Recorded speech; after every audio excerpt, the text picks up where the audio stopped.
Welcome to the next in our online conversation series. This time I'm talking to Dr. Eve Poole, who is an expert in leadership and until 2021 was the Third Estates Commissioner for the Church of England. In 2023, Eve received an OBE for her services to education and gender equality. And what we're talking about this time is Eve's most recent book, Robot Souls. And in the conversation, we reflect on artificial intelligence, or AI, and what it means for us as people, as Christians, and as people who want to think about how to engage properly in the world. We explore the idea of whether we should be worried about AI or whether it offers us grains of hope for the future. Of course, the answer to that is both of them. It is, as usual, a wide-ranging conversation, and I think a really important one, as AI becomes increasingly important for us in the world. I hope you enjoy listening to this conversation as much as I enjoyed having it with Eve. Eve, it's great to have you with us today. Thanks so much for joining us. Hello. I'd like to start by talking to you about artificial intelligence. We hear it all the time mentioned on the news and in various different articles. What is it? What is AI? It's such interesting jargon, isn't it? And I think everybody has a very different understanding of what it is. There are lots of subsets of it, but I think in general, AI is any attempt to copy human intelligence artificially, and generally that has meant through zeros and ones in the digital world. But of course, we've always been copying intelligence through machines and other kinds of ciphers over the years. So the general enterprise isn't new, but the particular developments we've had, owing to the speed of technology these days, makes AI feel very, very sci-fi, very, very futuristic, and very now.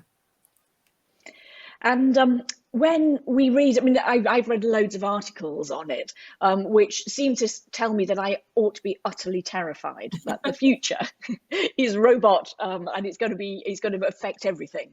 Are you frightened of the future with AI in it? I'm frightened, but in that sort of free-sawing kind of excited way that you get when you go to a kind of scary movie that you know will resolve. Because I think this is a scary movie that could resolve. I think the problem is we've all been brought up on sci-fi. You know, we've watched a lot of movies and a lot of mini-series, and we sort of binge watch with our ice cream. And we kind of love the thrill of it and the sort of feeling of danger because it's entirely safe sitting on your sofa eating your popcorn.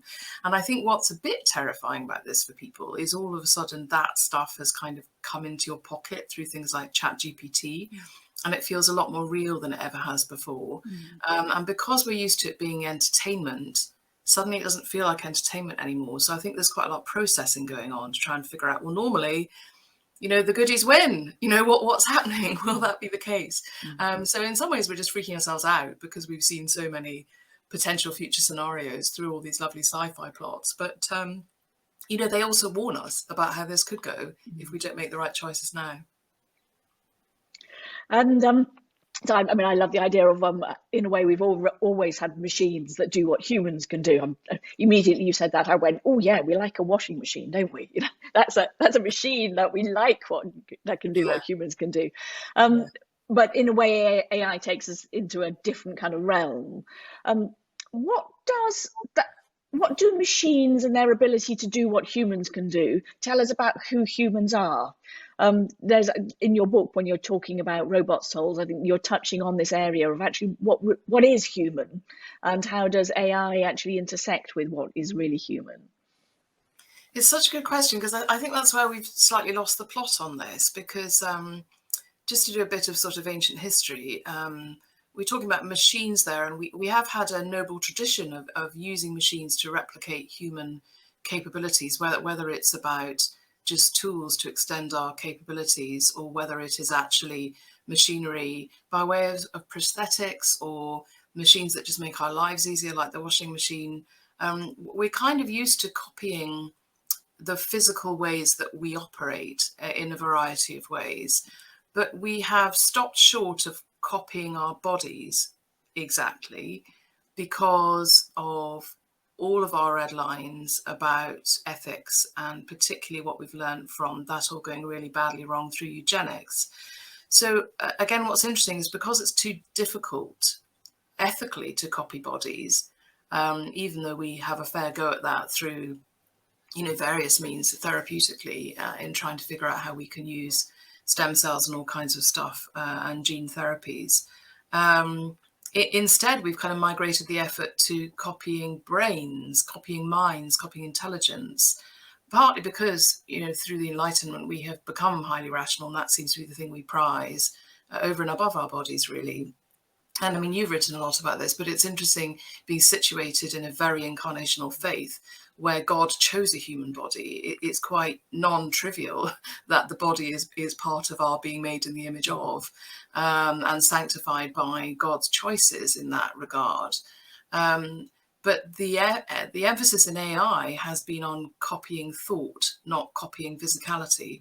And in some ways that's coming round full circle, because AI has gone off on this tangent, just sort of copying minds and processing in that way. Meanwhile, robotics, in a very safe way that has not been organic, has been copying bodies mechanically. And of course, it's learning, as we have all physically learned, that you learn faster with a body than you do with a disembodied mind. So now that they are putting AI technology into robots, they're learning all kinds of crazy things, because that's how we learn when we were children. The combination of body and mind accelerates learning. So just to move from that into your basic question about what makes us human and what's different, what I'm really intrigued by, which is why I wrote this book, is in copying minds, we're just doing a really rubbish job of it, because it's very hard to copy a mind. We don't really understand our minds. So what we've done is we've sort of taken the obvious bits that seem to be kind of no-brainers and bunged those into technology. And we're suddenly realizing that that possibly wasn't very wise. So I can say more about that, but I'll pause there in case you want to delve into any of that before I talk about junk code and what we might be missing. Well, the thing I do want to kind of chip in is, where does emotion sit with all of this? Because in a way, what we're talking about is the replication of logical thought processes. And I certainly know of myself that I like to think I'm enormously logical, but actually emotion does drive quite a lot of my thought processes. Empathy, past experience, all of those kinds of things do shape how we think about things. Is there any room in AI for emotion? Absolutely. And I think that's, again, one of these really interesting features of the kind of history of this, because it was Thomas Hobbes who in Leviathan established this idea of kind of thought as a process, a train of thought and computation, which is at the heart of our ability to then copy that in a kind of process way digitally. And of course, in those days, the philosophers were very much focused on rational, unemotional thought, and the emotions weren't considered to be part of thought processes. They were some sort of soppy, random kind of malfunction, probably, that was particularly problematic in women and young people. But if you're a proper philosophical grown-up, you didn't suffer from any of that nonsense.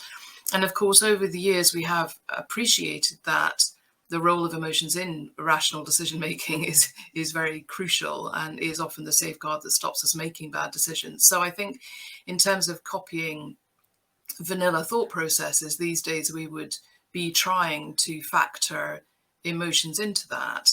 But of course, if you think about the kind of hubris of making things in your own image, I suspect if you look at the prevailing personality types, gender proclivities of the vast majority of people who are in the heart of the coding environment, emotions hasn't been something that has been particularly treasured or precious or encouraged in that kind of environment, because it is very, very highly rational and logical.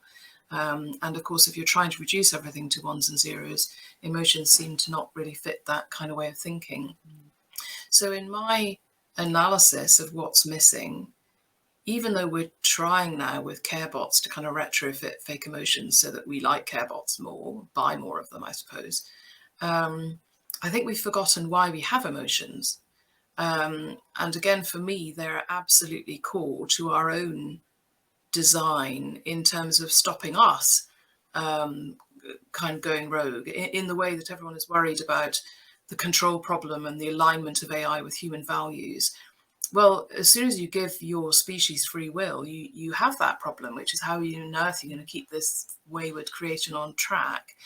And emotions is the first thing you design back in as a protection, because emotion naturally makes you careful of other people, bothered about other people, reaching out to other people, and being fundamentally interpersonal, relational in a way that certainly we understand from a Trinitarian point of view.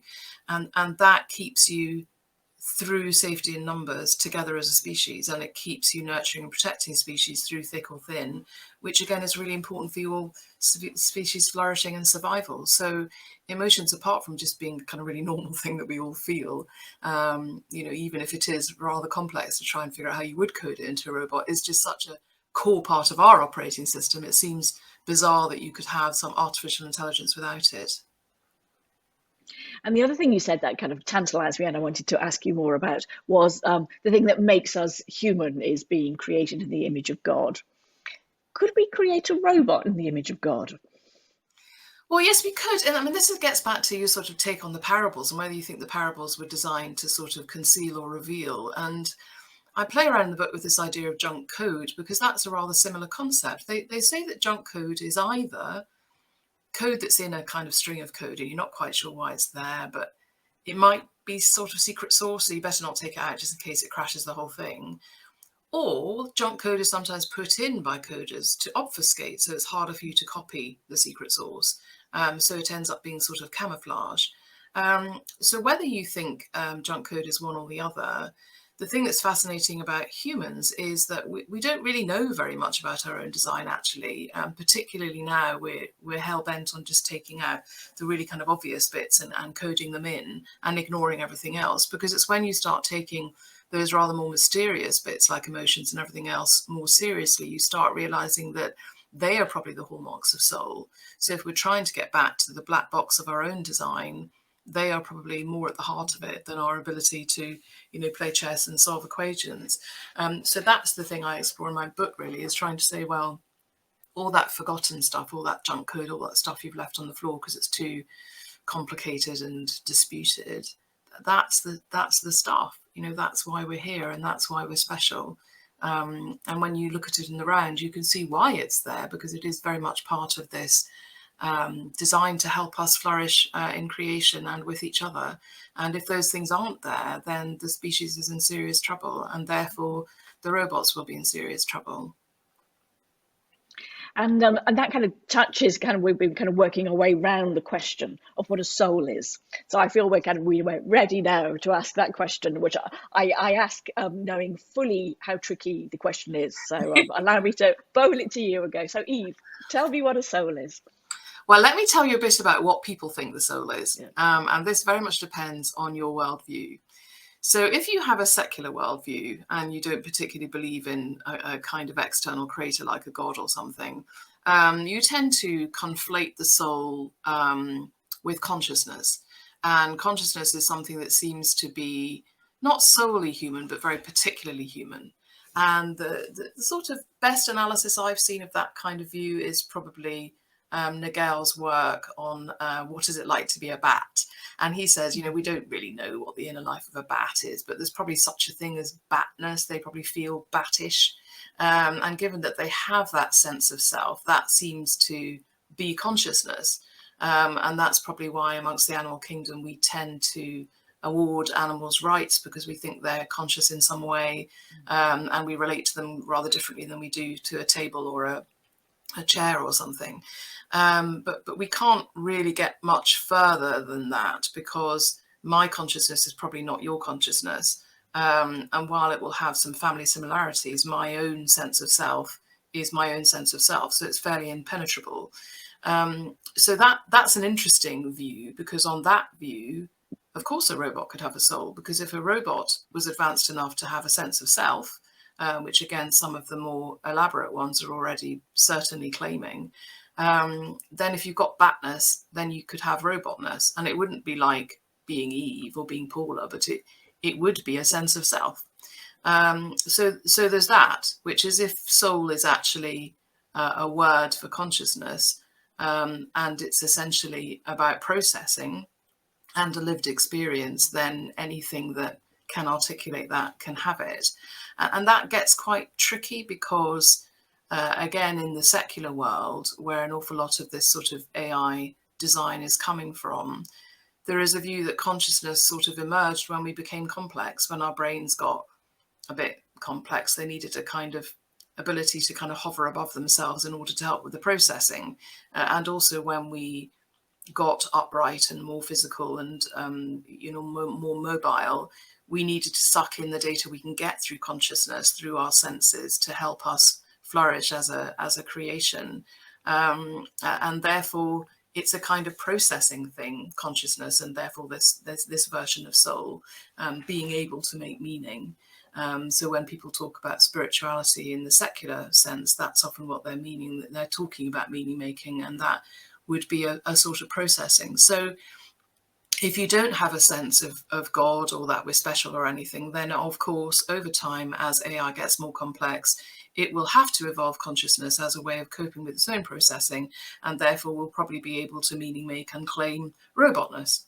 And if you are in that worldview where you think the only thing that's going on here is evolution and we're just all meat that's kind of on a journey to perfection, then of course we should just hand over to the robots, because if they are going to be our ultimate perfection, then who are we to stand in their way? And we should rejoice, and we should get cracking on making the AI take over as quickly as possible, so that we just fade out, go off to the golf course for a bit and then push off. So that's slightly worrying to me. And the reason I wrote this book actually is because I was sat on a beach in North Berwick up in Scotland with my kids pottering around, and they were sort of paddling and building sandcastles and digging holes as kids have done for centuries. And I could look behind me to an Iron Age fort and think, there've been children here for thousands of years pottering around, splashing and digging holes and building sandcastles. And then I felt really sad, because in that worldview, where this is entirely a teleology of perfection, maybe there won't be children here in 1,000 years' time, because if this is about the perfection of our design, well, robots don't have childhoods because they don't need them. And it was that made me take quite seriously this idea of what a soul might be, particularly if you happen to have a Christian faith. Because if you think the soul is a gift from God, then maybe God will decide to bestow those on robots. But we have to take quite seriously the fact that God has bestowed them on us. And even though it's a bit speciesist to say, human exceptionalism, we're in charge, hooray for us, Garden of Eden and all of that, if we are uniquely made in the image of God, then probably we do have a role and some kind of right to be being better stewards clearly than we are, but to be orchestrators of all of this. And then maybe AI shouldn't be taking over from us unless we can absolutely make it in the image of God. And that would be about a journey of discovery about our own design, so that we're not doing that badly. No, and it just bowls so many fascinating questions, doesn't it? And from my perspective, when thinking of the soul more in the Bible, what the way in which it kind of seems to settle is the soul being the life force, the thing that kind of gives you the life, and it then becomes a fascinating question. Can a robot have that kind of life? It's the bit in Ezekiel where the bones, the breath is breathed into the bones, and I use that in the book because it's such a brilliant encapsulation of that idea that God has to breathe life into us for us to have life. And of course, in that worldview, nothing manufactured could ever have a soul, because it's man-made, and the only thing that could ever have a soul is God-made. And that would just be quite clear in terms of categories. I think the issue is that at the moment, it isn't religions running the world. It's a load of corporations that have got this stuff pretty much behind closed doors. And at the moment, we're struggling to try and figure out what our kind of policy responses should be to this and what our regulatory responses should be to this. And of course, we can't really be legislating for souls in the way that we might like to as religious people. All we can do is try and figure out, well, where is the secular narrative on this? And where actually do we need to start muscling in and saying, well, I'm not sure this is entire. Because when you start looking at things like the Human Rights Act as a basic protection, you start suddenly panicking about how do you define a human? Because again, with our shared Judeo-Christian heritage, a lot of our law is based on that worldview, even if it's not articulated. And actually, we probably need to start articulating some of that stuff, because it is the ultimate protections behind the red lines to do with cloning and, eugenics and all these kinds of things. And if you move away from that to a more utilitarian frame, which of course is what is generally happening in public policy and in capitalism and in a lot of public law, then the fundamental idea of the human dignity of every single person, regardless of merit or capabilities or any of that kind of stuff, is under attack, I think, in a way that AI throws sharply into relief, because AI is trying to create perfection.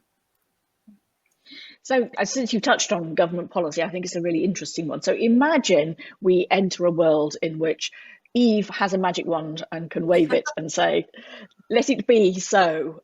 What would that look like in terms of government policy? If you were to kind of to say, what do we need now to do in terms of government to begin to regulate AI? What things do we need to think about? Well, there's a variety of manoeuvres on this, some of which are about kind of mitigations rather than actions. One mitigation is about a professional body for all those working in AI, because if you think about the medical profession and the legal profession and other professions, even if they're working for, capitalist organizations who are telling them to do things, there are some red lines that they have professionally, some lines they won't cross because they would otherwise be struck off. And they have to sign up to a code of behavior and ethics through their professional body, which they're not at liberty to lay aside. We don't have anything like that in AI, and it feels to me that we do need to make a head start on that.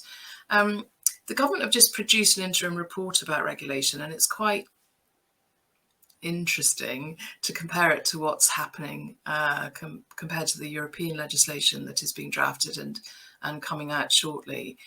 Because in Europe, the UN has made a distinction between what they call deterministic robots and cognitive robots, and that crops up in the European protocols.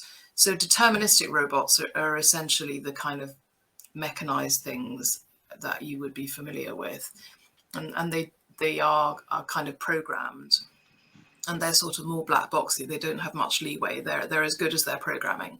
So if you have biased algorithms, if you have incomplete protocols, then they will fail and do bad things. But ultimately, they're kind of controllable in that way if you can get the protocols right and the protections right. And there's a kind of limit to their parameters in terms of coding. Cognitive robots are the robots where the AI is designed to create self-teaching. And this is partly for very good reasons. If you're going to bung a robot on the moon, you need it to be able to heal itself if it gets hit by a meteor or something. So you need it to be able to problem solve without intervention from a programmer. So increasingly, with deep learning and machine learning and all the kind of neural network stuff, and sorry, there's a lot of jargon in this field. My book has about 20 pages of glossary because it's a bit alarming, but it like all jargon, it's just designed to frighten you off, so please don't be frightened off. But all this kind of spooky booky stuff, which is about trying to copy the intricacies of how we process, is now designed to give you basic parameters and the ability to reprogram yourself at will as a robot if you feel that you could better meet your objectives in so doing. Now, those cognitive robots have something that looks a wee bit like free will, and therefore they are not as containable as deterministic robots. So in regulation elsewhere, there is a distinction between these two, because cognitive robots could potentially be much more dangerous. The UK, because it is very keen on courting industry and innovation, has really come out with a lot of regulation, which is really about the deterministic robots, which aren't really, I mean, they are a problem, because if you've got biased algorithms and, incomplete instructions about what good outcomes look like, then you're going to make mistakes, particularly if you put them in charge of any kind of triage or whatever. But in terms of the sort of running amok worry that we've all learned about from sci-fi, it's actually the cognitive robots that are more of a problem, and particularly if you factor in that it's those ones that could develop consciousness, sense of self, a feeling of harm, all those kinds of things. So I suppose in terms of regulation, I would absolutely rule out autonomous weaponry. I don't mind if it is controlled. I mean, I mind, full stop, but I don't mind if it is controlled by a person, but it should never be wholly autonomous, because it should be a human right to kill another human. That must be a human situation that cannot be delegated to a machine without any human controls in there. And with the whole really rather difficult area of sex bots, again, I'm sure we have a lot of kind of mechanical toys out there already that would be a bit like the deterministic robots, and it's not exactly as though I approve of those. But again, there should be a global ban on any attempt to put brain technology into one of those things, because there could be no concept of consent, and that's about what human behavior we're wanting to encourage and discourage. So I think there are some absolute red lines because of what we know and what we don't know about the capacities of some of these AIs. And particularly if you're talking about cognitive robots, it's a bit like having a child. I mean, you have to hope that you've given them the right values so they'll make the right decisions. And when they come home deciding that they're going to, become an anarchist, you have to sort of hope that they'll come round. And it's a bit like that with these cognitive robots, that if we haven't really spent the time getting their basic functionality right, then who knows what they could go off and do if we've got that wrong. So it feels that there does need to be particular scrutiny around these more advanced AIs, and that's why my book is arguing for going through all of the kind of junk code things we have discounted to see why they're acting as risk mitigators in our own design and what we can learn from that in terms of getting some of the basics right in the cognitive robots in order to make sure that they're behaving in a healthy fashion. Now, the bit there that really, again, grabbed my interest was the cognitive robots who know what they need in order to heal. Yeah. And it just sent me off probably on a tangent, but I was fascinated by it. Could we learn anything from cognitive robots about learning what we need in order to heal? Well, it's so interesting because one of the things that really set me off on this journey was watching a little robot that had been created. I talked about robots on the moon. This was one of those experiments to try and figure out how could you build a robot that would be able to physically heal itself, if it was damaged on the moon. And so it was Hod Lipson's lab in Colombia, and they'd created a sort of four-fingered robot-y thing about the size of your hand, a bit like Thing in the Addams Family. And they'd given it neural networks and deep learning technologies and all that stuff, but they hadn't given it very many instructions or programming. They basically said, you need to go over there from one side of the pen to the other. And so they trained the videos on it. They were all standing around watching, and this thing kind of struggled about a bit, and it took about 3 or 4 days, but it figured out how to kind of manipulate these fingery, leggy things, and it figured out how to get up, and it ultimately figured out how to go to the other side of the pen and fulfilled its mission. So because of why they were doing this, they pulled it back, pulled off a leg, and saw whether it could do it with 3 legs. And of course, it took it maybe 2 days or something, but it sort of stumbled around until it got used to having 3 and not 4 legs, and then figured out how to cross the pen. So they were then intrigued about how it had self-taught. How did it figure out how to do this? Because we don't really know very much about how kids learn how to walk. And it's one of the things that, of course, they're very interested in looking at robotics. So they had an analysis done of all of the kind of neural nets to try and understand what data was it accessing, what was it doing. And they discovered this quite spooky thing that really struck me, which is that it had tasked one of the neural nets with reading their facial expressions. And of course, as a human, you sit there and you think, that's a bit odd. But then you think, well, of course, we already know that on some level, because that's how we learn how to walk. When you were little, you got a lot of reinforcement from the adults watching you. They were going, oh, don't go there, watch her, and they were doing a whole load of stuff physically with their expressions and their body language that gave you data about the trial and error of learning how to walk. And of course, this thing had figured that out. And it takes us a while to figure out what it's figuring out. So I think there are all kinds of ways in which AI might teach us back things about how we learn that we hadn't quite understood. And that might also help us understand a bit more. In that context, that's about coping with a change. And in that case, I doubt the AI was feeling the pain of having a leg ripped off, so it would be very different for a human learning about healing in that environment. But certainly at that level, in terms of problem solving, we've got a lot to learn. In terms of healing more generally, I guess one of the reasons I'm optimistic about AI, if we can get this right, is that one of the problems with human sin and human error is we're not great at being very wise. And there are all kinds of reasons for that, but some of it is we just don't often know enough. And one of the things that might be amazing about AI is it could have the capacity to know a lot more than we could ever know. And it may be that it could therefore be more wise.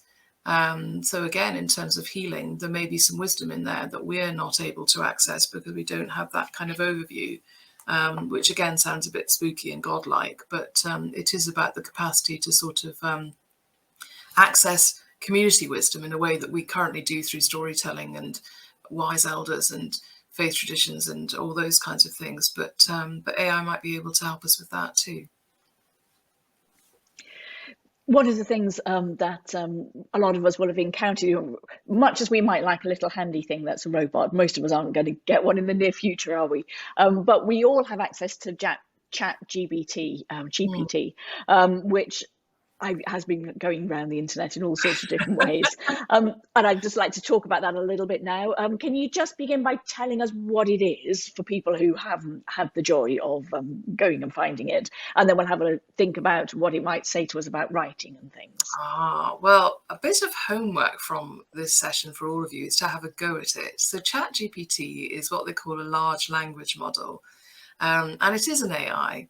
It's not actually as terrifying an AI as possibly that walking hand is, actually, because it is a bit more black boxy. It's a bit more deterministic than cognitive, because the way it operates is it recognizes patterns, and it has been fed a huge amount of data, actually from not that many institutions. I think about 50% of its training data is only from about 9 global institutions. So there is a sort of garbage in, garbage out concern about it more generally. But ChatGPT is designed to be your sort of ultimate intern. It'll write anything for you. It'll help you with your coding. It'll do all kinds of clever things. And it's been released not just so that we can, get cheat sheets for sermons and things, but also so we will train it. So actually, given that we're all in this game and we're all trying to make sure that AI that we're surrounded by is better rather than worse, the more we can badger ChatGPT by asking it to tell us about the Trinity and asking it fascinating, difficult questions, the more it will have to kind of get on top of all that stuff. So I would encourage you to absolutely get cracking on asking ChatGPT to do things for you. It is interesting. It's a bit like a sort of, as I mentioned, an intern. And I don't know how many of you will have had one at work. It's often a favour you're doing for your boss, isn't it? And you have an intern and they're hanging around and they're frightfully keen. Quite often they're just not quite with it, are they? And you have to kind of spend all night correcting their work, so you don't really want to upset them and demotivate them, but they're really not very good. And so I asked ChatGPT to write a biography of me so I could check it out. And its training data finished in like 2019 or something. So I put in, please write a biography of Dr. Eve Poole, OBE. And of course, I hadn't got my OBE in its training data.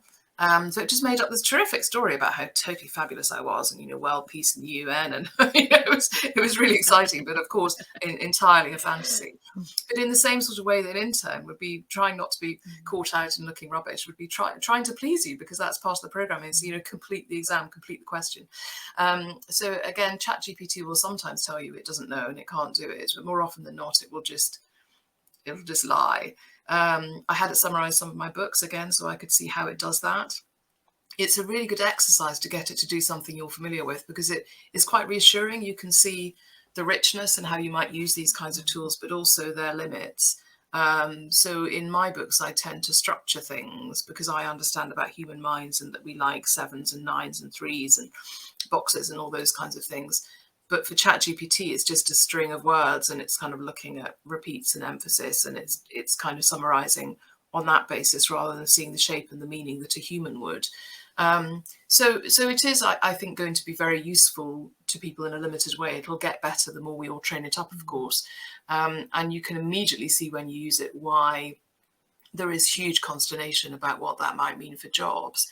But it also does give you some clues about the kinds of capacities that we're absolutely going to need as humans, because these things do make stuff up. I mean, I was asking them to give me references and they were just making up journals, and making up article titles.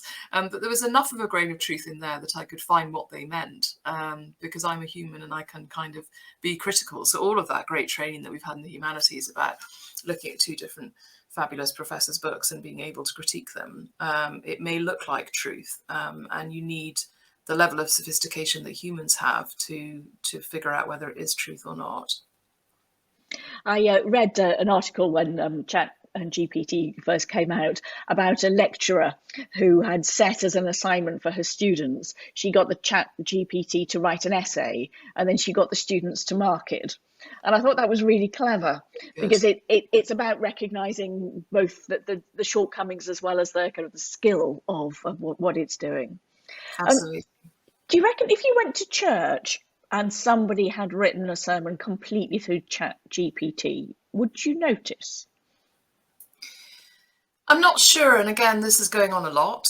It's all over, Anglican Twitter in the UK, everybody fessing up to sort of writing half their sermon with Chat GPT, and partly as an exercise and partly, I'm sure, because people are quite busy. It's a really interesting question about authority, isn't it? They had a problem in America because the AI was writing Talmud, and they were kind of like, well, if this is based on a load of rabbis, is it kind of authoritative because it's citing rabbis, or is this construction by an AI devoid of any authority at all? And I think we have that problem now. If the AI has written your marriage service, does that affect the sacrament of it?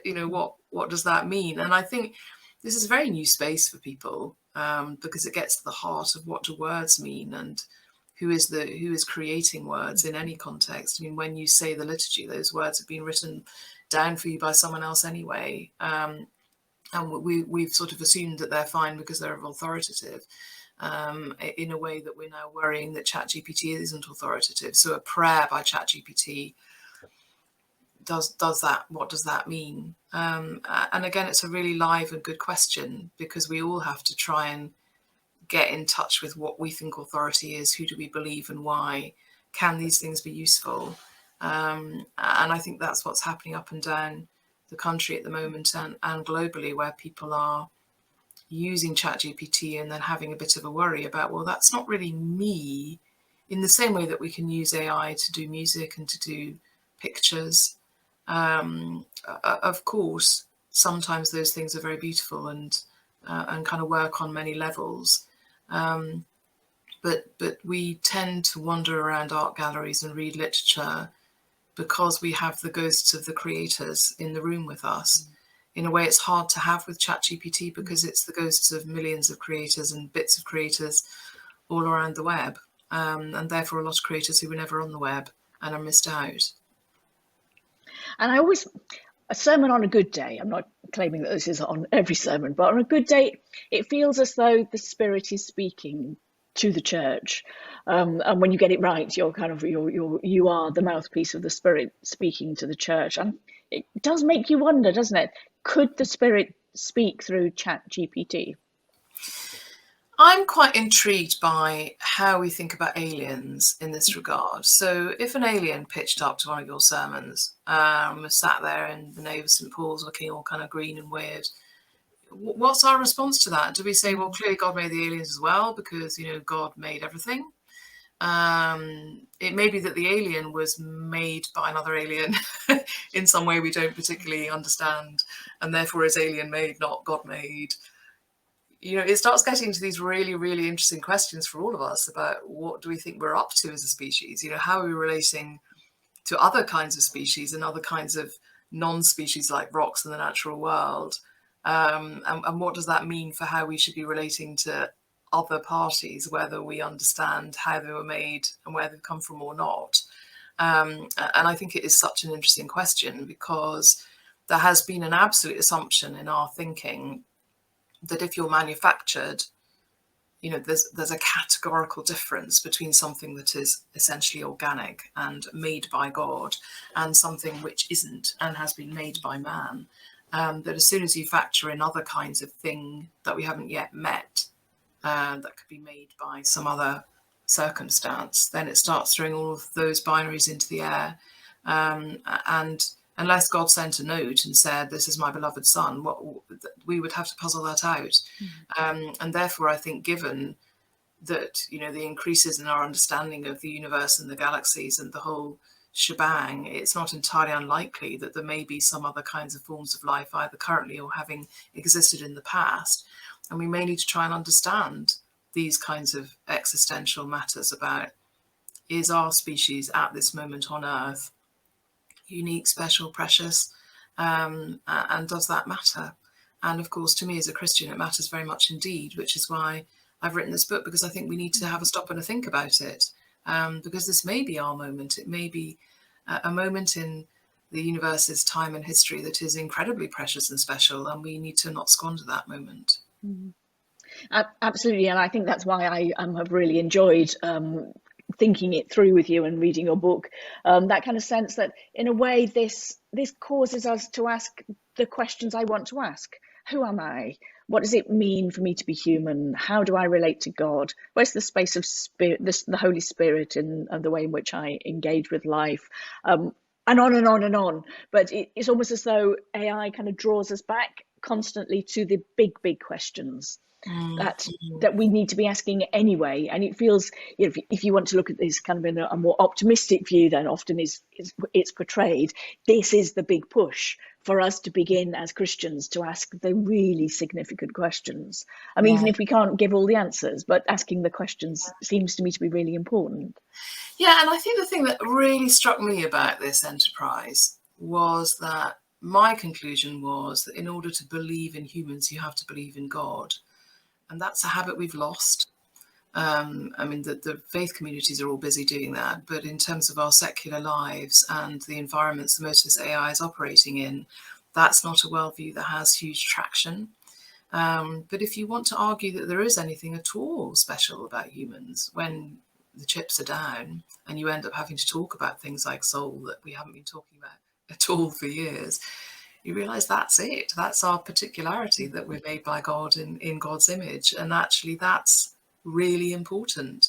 And then when you start thinking, oh, crikey, how on earth do we tackle soul in a public policy context? And you think, well, there are several religious traditions, particularly Christianity, where cure of souls has been our day job for a couple of thousand years. So why are we not engaging with all those people who understand about human souls and understand about human flourishing, understand about waywardness and the kind of tight loose of what rules do you apply, and how do you kind of constantly renegotiate these things in every generation? What kinds of freedoms are appropriate? What kinds of ways should we all behave towards each other in love? All those kinds of difficult questions. The religions don't, of course, ever get that right, but they try consistently. That's what they do every day, is they have that battle in a way that no other institutions really do. So I have a massive excitement about what it could mean if all those people who cure souls on a day-to-day basis get stuck into this debate to try and figure out not only how do we cure our souls better, but what might we do to cure something that might be kind of soul-ish in the thing that we are making in our own image, and how do we try and get that at least as right as we can, given that this whole thing is an act of extraordinary hubris, kind of no exit strategy. It does rather behove us to try and do the best we can, even if we maybe shouldn't have started from here. And I'd just like to end by asking you, what in this whole sphere, what makes you most hopeful when you're thinking about the future and AI? I'm really hopeful because I do think the church has got the answers, and I know that sounds a bit trite because we're on a St. Paul's podcast, but that's why I'm on this podcast, because I really do believe that. When I looked into this, because I was having my bleak moment on the beach, I was thinking, well, crikey, are we special and precious, and who's an expert in that, and how would we get this right?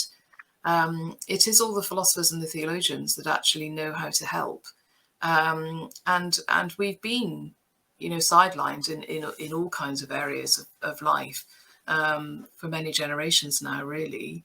But it feels like this could be a moment where we could be of of real existential help at a moment of crisis, where people are writing public letters saying, you know, I'm an insider, I'm the godfather stroke grandfather stroke father of AI, and I'm saying stop. Which is not very confidence inspiring, given that we really don't know what's behind those closed doors. And they seem to run out of ideas. And I think that's because they've run out of a concept of design. They took all the easy bits, bunged it in, and now they're thinking, oh, master race psychopaths, that's not going to end well. Well, we're expert on what you do about that, because that has been our life's challenge as people who believe in souls and believe they were made in the image of God and need to try and keep striving to get this right. We can help with that. So that makes me very excited. It's been fabulous talking to you today, Eve. Thank you so much. Thank you.